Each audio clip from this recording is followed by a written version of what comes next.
दोस्तों आप थार को जानते होगे, आप XUV 700 को जानते होगे, आप स्कॉर्पियो N को जानते होगे, पर महिंद्रा की एक गाड़ी जिसके बारे में इंडियंस को बिल्कुल नहीं पता, लेकिन जो अमेरिकन है उन्हें गाड़ी बहुत ही पसंद है, जिसका नाम है रॉक्सॉर, महिंद्रा रॉक्सॉर। और अमेरिकन इस गाड़ी को 21st सेंचुरी की विलीज जीप कहते हैं। और इसी गाड़ी के पीछे जो FCA ग्रुप है और जो महिंद्रा है उनके बीच में एक लॉसूट हुआ था, जिसमें महिंद्रा हार गए थे, लेकिन हारने के बाद भी जो इस गाड़ी की सेल्स है पहले से बढ़ चुकी है। तो आज इसके बारे में बात करेंगे। और हाँ, उससे पहले लाइक कर देना और सब्सक्राइब कर देना अगर आपको रॉक्सॉर थोड़ी अलग सी गाड़ी लगती है। जिसमें दोस्तों अगर आप महिंद्रा की नॉर्थ अमेरिका में एंट्री देखें तो काफी ऐसे इनफॉर्मल से वे में हुई थी, जिसमें 1983 में जो महिंद्रा है इंडिया का बेस्ट सेलिंग ट्रैक्टर ब्रांड बन चुका था। तो इसलिए महिंद्रा ने सोचा क्यों ना हमारे जो ट्रैक्टर है उन्हें नॉर्थ अमेरिकन मार्केट में बेचे, जिसमें जो परचेजिंग पावर है कस्टमर की काफी हाई है, तो इसलिए हम प्रॉफिट भी ज्यादा कमा सकते हैं। और साथ ही में जो अमेरिका के एग्जिस्टिंग ट्रैक्टर ब्रांड है, फॉर एग्जांपल जॉन डियर, काफी ऐसे महंगे हैं एज कम्पेयर टू जो इंडिया वाले महिंद्रा के ट्रैक्टर है। तो इसलिए 1988 में महिंद्रा ने अपने अराउंड 150 ट्रैक्टर्स को टेक्सास में एक्सपोर्ट करा या फिर वहां पे इंपोर्ट कराया। और इस टाइम तक नॉर्थ अमेरिका में ना तो महिंद्रा की कोई सब्सिडियरी थी, ना तो उनकी कोई ऐसे फ्रेंचाइज थी, ना तो कोई उनकी डीलरशिप थी, बस ऐसे ट्रैक्टर्स को उधर इंपोर्ट करा लिया। और अब उनका टास्क था कि ये जो ट्रैक्टर्स है इन्हें बेच के दिखाना है। तो इसलिए इन्होंने वहां पे एक बंदे को हायर करा जिनका नाम है रिप इवांस, जो कि क्या करते थे कि जो महिंद्रा के ट्रैक्टर्स टेक्सास में आ चुके हैं, इनको एक बारी में 3 अपने ट्रक में लोड करके पूरे अमेरिका में घूमते थे सारे ट्रैक्टर्स डीलरशिप के पास, और उनको जो प्रोडक्ट है वो शोकेस करते थे कि ये जो हमारा ट्रैक्टर है इसमें ये सारी खूबियां है। और उनको कहते थे कि आप ये वाला ट्रैक्टर अपने पास रखो, इसको बेचो, और उसके बाद और हमसे ट्रैक्टर लेना और इसे और बेचना। और ऐसे कर करके इनके जो 150 ट्रैक्टर्स हैं इन्होंने बेचे। तो एक तरह से आप कह सकते हैं कि ये जो अंकल जी है जिनका नाम है रिप इवांस, इनका काफी बड़ा योगदान है अमेरिका में महिंद्रा की एग्जिस्टेंस के लिए। फिर दोस्तों जो महिंद्रा के ट्रैक्टर है उनकी जो थोड़ी रीच है बढ़ते गई, और फिर 1994 में महिंद्रा ने अपनी जो यूएस वाली सब्सिडियरी है उसका उद्घाटन करा, जिसका नाम है मासा या फिर महिंद्रा ऑटोमोटिव नॉर्थ अमेरिका। और अब ये ब्रांड अपने नाम से अपने डीलरशिप्स के अंडर अपने ट्रैक्टर्स को बेच रहा था और बढ़िया थोड़े और प्रॉफिट कमा रहा था। और इसके बाद दोस्तों 2011 तक ये ब्रांड काफी स्टेबलाइज भी हो चुका था अमेरिका में, जिसमें इस ब्रांड के एक साल में अराउंड 10,000 ट्रैक्टर्स बिकना शुरू हो गए थे। और वहां के जो फार्मर्स वगैरह है उनके बीच में जो महिंद्रा है उसका नाम भी काफी सही हो चुका था। पर दोस्तों इस ब्रांड को कुछ और चाहिए था अमेरिका से, ऐसे ट्रैक्टर वगैरह बेच के इतना सेक्सी नहीं लग रहा था भाई, कुछ बढ़िया सा बेचना है, फॉर एग्जांपल अपनी गाड़ियां वगैरह। तो इसलिए इस ब्रांड ने सोचा क्यों ना हम एक और कोई नई व्हीकल रेंज को लॉन्च करें अमेरिका में, जो कि हमारे ब्रांड नेम को थोड़ा और बढ़ाएगी और हमें थोड़ा और एक्सपैंड करेगी। तो फिर महिंद्रा ने नोटिस करा कि जो नॉर्थ अमेरिका है उसमें ATVs की डिमांड काफी बढ़ रही है। और ATVs अगर आपको नहीं पता तो उसका मतलब होता है ऑल टेरेन व्हीकल, जो कि ऐसे छोटी छोटी गाड़ियां होती है जिसमें आपको छोटे इंजन मिलते हैं बाइकों वाले, और आपको मोटे मोटे टायर मिलते हैं, आपको 2 या 4 बंदे की बैठने की जगह मिलती है। और इसके सिर्फ 2 काम होते हैं, या तो आपको बढ़िया ऑफ रोडिंग कराना, आपको बढ़िया मजे कराना, या तो सिर्फ फार्मिंग के काम आना। और ATVs को लॉन्च करने का एक और फायदा यह है कि ATVs की कोई रेगुलेशन नहीं होती, मतलब उसमें ऐसी फ्यूल एफिशिएंसी होनी चाहिए या फिर उनमें ये वाली सेफ्टी होनी चाहिए। तो इसलिए अंधाधुन कंपनी कुछ भी बना सकती है अपने मजे के लिए और बेच सकती है, और इनकी कोई रजिस्ट्रेशन भी नहीं होती। तो इसलिए फिर 2014 में महिंद्रा ने लॉन्च करी अपनी एम्पैक्ट वाली ATVs, जो कि इस ब्रांड की एकदम नई ATVs होती है, जो कि कावासाकी से, होंडा से या फिर स्लिंगशॉट की जो ATVs है उनसे राइवल करती है। और इसमें आपको छोटा इंजन मिलता है 1000 सीसी के आसपास का, आपको सही लुक्स मिलती है, आपको प्लास्टिक की बॉडी मिलती है। फिर दोस्तों इसकी सेल्स हुई थोड़ी बहुत डिसेंट हुई किन्हीं किन्हीं कम्युनिटीज में अमेरिका की, लेकिन दोस्तों वो मजा नहीं आ रहा था जो कि महिंद्रा को चाहिए था। एकदम अपनी अलग से एक आइडेंटिटी बनानी थी। और साथ ही में ये जो इम्पैक्ट वाली ATV थी, ये महिंद्रा ने जो पूरी अमेरिकन मार्केट है उसको देख के बनाई थी। और इसमें उनका खुद का जो DNA है, जैसे उनकी बलेरो में या फिर उनकी स्कॉर्पियो में या फिर उनकी थार में आता है, वो इस गाड़ी में बिल्कुल था नहीं। और इसलिए महिंद्रा की ये जो इम्पैक्ट वाली ATV है इसकी सेल्स हो रही थी, पर ये अपने आप को डिस्टिंग्विश कर नहीं पा रही थी बाकी सारी ATV से जो कि कावासाकी या फिर होंडा बेच रही है। तो इसलिए दोस्तों महिंद्रा को कुछ और चाहिए था अमेरिकन मार्केट के लिए, ताकि वो अपनी डिस्टिंक्ट आइडेंटिटी बना पाए अमेरिका में, जैसी उन्होंने इंडिया में बना रखी है। तो फिर दोस्तों महिंद्रा को एक गैप दिखा अमेरिकन कार मार्केट में, जिसमें अगर आप देखें तो अमेरिका में एक विलीज जीप आती थी बहुत ही पहले, अराउंड 50-60 साल पहले, जिसमें आपको एक्सट्रीम ऑफ रोडिंग मिलती थी, और बहुत ही ऐसे हल्की सी जीप थी जिसमें आपको जो एक सिंपल काम मिलता है वो है ऑफ रोडिंग करना। लेकिन जो इस टाइम के राउंड की जीप की गाड़ी आ रही है, फॉर एग्जाम्पल उनकी रैंगलर या फिर ग्रैंड चिरोकी, उन सारों में आपको साइज बहुत ही बड़ा मिलता है, बहुत ही हैवी गाड़ी है, जिनमें आपको उतनी बड़ी ऑफ रोडिंग नहीं मिलती जितना पहले थी, और जिसकी वजह से ये ब्रांड जो है सेटअप हुआ था। लेकिन दोस्तों जो अमेरिकन है उन्हें वही वाला मजा चाहिए था जो कि उन्हें अपनी 1950s की या फिर 60s की जीप से मिलता था। तो इसलिए दोस्तों महिंद्रा को लगा कि हमारे पास एक गाड़ी है जो कि एकदम बेसिक है, जिसमें ना बढ़िया फीचर है, एकदम हल्की सी है, जो कि विलीज जीप पे बेस्ड है, जिसका नाम है महिंद्रा थार। तो क्यों ना हम इस वाली गाड़ी को अमेरिका में लॉन्च कर दे, और बढ़िया फिर जो मार्केट में गैप है उसे हम फुलफिल कर सकते हैं और अपनी सेल्स को अचीव कर सकते हैं बढ़िया। पर दोस्तों प्रॉब्लम क्या है कि जो अमेरिका के रोड सेफ्टी स्टैंडर्ड्स है या फिर जो उनके एमिशन नॉर्म्स है काफी हाई थे एज कम्पेयर टू इंडिया वाले एमिशन नॉर्म्स या फिर सेफ्टी नॉर्म्स। तो इसलिए इसलिए जो थार है उसमें कुछ ज्यादा अपग्रेड करने पड़ते हैं उसे अमेरिका के लिए वायबल बनाने के लिए, और उससे उस गाड़ी का प्राइस बहुत ही बढ़ जाता। फिर लोग शायद उस वाले प्राइस में इस गाड़ी को लेना पसंद ना करते।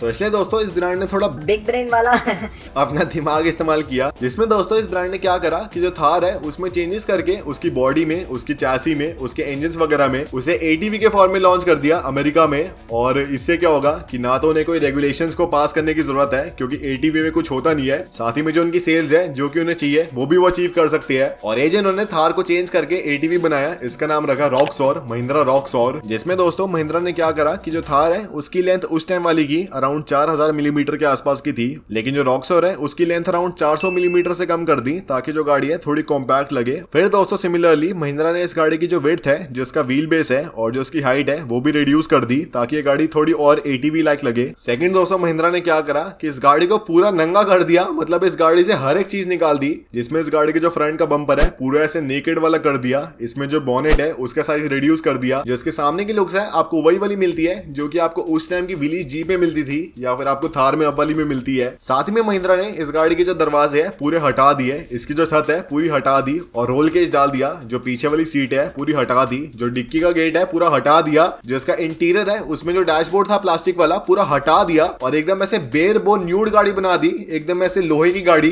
पर। लेकिन जो इंजन है वही वाला रखा जो कि थार में मिलता है, जो कि 2.5 लीटर का डीजल, जिसमें आपको 62 हॉर्स पावर मिलती थी। और ऐसा करने से क्या हुआ कि इस गाड़ी का जो वेट है 400 किलोग्राम से कम हो गया है, लेकिन जो आपको पावर मिलती है, जो आपको टॉर्क मिलता है वही वाला है जो कि आपको पूरी फुल फ्लैश थार में मिलता है। तो आप खुद सोचो भाई कितना ज्यादा मजा आएगा इस गाड़ी को चलाने में, जिसमें एकदम वजन कुछ है नहीं, पावर आपको बढ़िया मिलती है और ऐसे बढ़िया हैंडलिंग वगैरह मिलती है। तो भाई सोचो कितना बढ़िया मजा आएगा। आप ऐसे बैठे हो, आपके साइड में कोई फीमेल गर्ल बैठी है और बढ़िया अपनी महिंद्रा रॉक्सॉर में आप ऐसे ड्यून बैशिंग कर रहे हो या फिर ऐसे पहाड़ों के ऊपर चढ़ा रहे हो। फीमेल गर्ल भी खुश, आप भी खुश।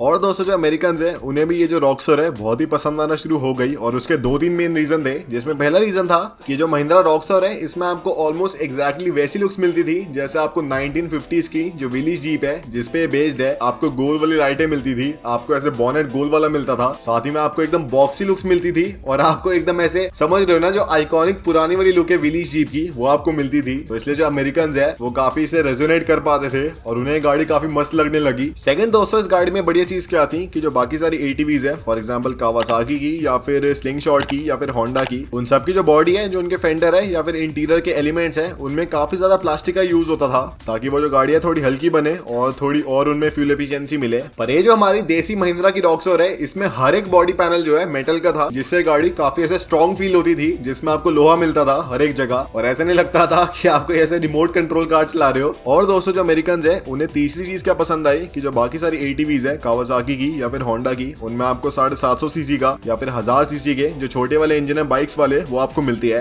लेकिन दोस्तों जो हमारी महिंद्रा रॉक्सॉर है उसमें आपको बहुत ही विशाल का 2.5 लीटर का डीजल इंजन मिलता है जिसमें आपको 62 हॉर्स पावर मिलती है। और ये जो बड़ा इंजन है इसके 2-3 फायदे हैं। पहला फायदा ये है कि इसमें अगर जो उनके कस्टमर है कुछ मॉडिफिकेशन करते हैं तो जो इंजन है उस मॉडिफिकेशन को सहन कर सकता है, क्योंकि जो इंजन का साइज है काफी बड़ा है और पहले वो अपने पूरे फुल आउटपुट में नहीं चल रहा। और दोस्तों क्योंकि ये जो इंजन है एकदम देसी इंजन था जो कि इंडिया में डेवलप हुआ है और इंडिया में चला है, तो इसलिए जो फार्मर्स है इस वाले एटीवी को या फिर रॉक्सॉर को उसी वाले डीजल पे चला पाते हैं जिस वाले डीजल पे उनके ट्रैक्टर चलते हैं। तो दोस्तों इसी की वजह से जो ये रॉक्सॉर है इसकी डिमांड काफी बढ़ गई अमेरिका में और जो लोग हैं वो भी इसे काफी पसंद कर रहे थे। और इसकी जो पॉपुलैरिटी है उसका आपको एकदम लाइव एकदम ठोस एग्जांपल देता हूँ कि अगर आप यूट्यूब पे सर्च करो होंडा पायोनियर 1000, जो कि होंडा का एक एटीवी है जो कि अमेरिका में बिकता है, तो इसमें अगर आप देखें तो जो इनके एवरेज वीडियो व्यूज है 13,000, 72,000, 1,00,000, 50,000 और ये सारी टॉप की वीडियोस है। अगर आप नीचे आते हैं तो 2,300 व्यूज, तो काफी कम पॉपुलर अगर आप देखें। फिर दोस्तों अमेरिका में एक और एटीवी आता है जिसका नाम है कावासाकी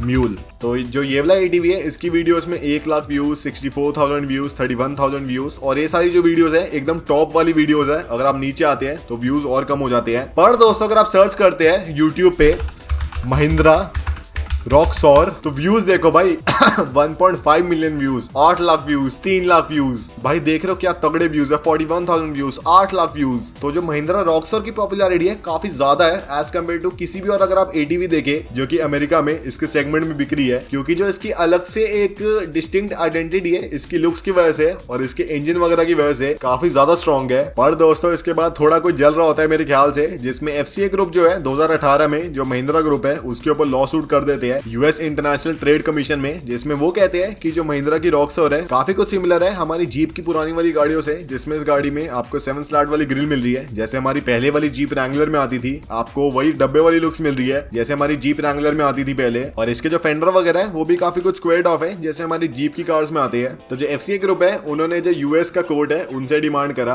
कि जो महिंद्रा है एकदम बंद कर दे रॉक्सॉर को अमेरिका में बेचना और इसका अमेरिका में इंपोर्ट करना, वरना भाई जंग शुरू हो जाएगी। और इसलिए फिर जो महिंद्रा है उन्हें अपनी जो सेल है रॉक्सॉर की उससे बंद करना पड़ा अमेरिका में। लेकिन दोस्तों फिर 2019 में जो अमेरिका कोड होता है वो एक लिमिटेड एक्सक्लूजन क्लॉज कुछ रखते हैं जिसमें अगर महिंद्रा अपनी जो रॉक्सॉर है उसमें चेंजेस करते हैं और इसे थोड़ा अलग बनाते हैं एज कम्पेयर टू जीप की गाड़ी, तो फिर वो इस गाड़ी को बेच सकते हैं। तो इसलिए फिर महिंद्रा ने इस गाड़ी की लुक्स में चेंजेस कर दिए है और जो चेंजेस है इतने कुछ बढ़िया लगे नहीं भाई मुझे, जिसमें आपको सामने से एकदम नई लुक्स मिलती है जिसमें आपको टोटली ब्लैक फ्रंट मिलता है प्लास्टिक का या फिर कोई मेटल का है, जिसमें आपको गोल वाली लाइटें मिलती है, आपको कोई भी स्लैट वगैरह नहीं मिलते। जिसका सामने का बॉनेट है आपको एकदम चौड़ा मिलता है, जितनी इस गाड़ी की वेट है उतना इस गाड़ी का बॉनेट है। और भाई मेरे ख्याल से जो इसका पहले वाला मजा था ना जिसमें आपको टोटली जो विली जीप है वैसे आपको लुक्स मिलती थी वो थोड़ा चला गया, लेकिन अभी भी जो इस गाड़ी की सेल्स है वो डिसेंट हो रही है, जिसमें एक साल में महिंद्रा अराउंड 5 से लेके 7 या रॉक्सॉर्स बेच रहे हैं अमेरिका में, जो कि डिसेंट नंबर है क्योंकि जो उनका मार्केट है वो भी काफी छोटा ही है। तो इसलिए भाई ये गाड़ी काफी सही है, इंडिया में आने नहीं वाली लेकिन अमेरिका में काफी सही परफॉर्म कर रही है और रॉक्सॉर एक ब्रांड बन चुका है अमेरिका में। और यही था दोस्तों आज की वीडियो में, अगर आपको पसंद आए तो लाइक शेयर सब्सक्राइब कर देना, और अगर आप यहाँ तक आए हो और आपको लगता है कि जो वीडियो है उसने आपकी लाइफ में कुछ ऐड करा है तो भाई सब्सक्राइब कर देना, क्योंकि अगर आप यहाँ तक आए हो आपका जो रिटेंशन लेवल है वैसे भी कुछ ज्यादा ही हाई है, तो अगर आप सब्सक्राइब कर दोगे तो काफी बढ़िया रहेगा।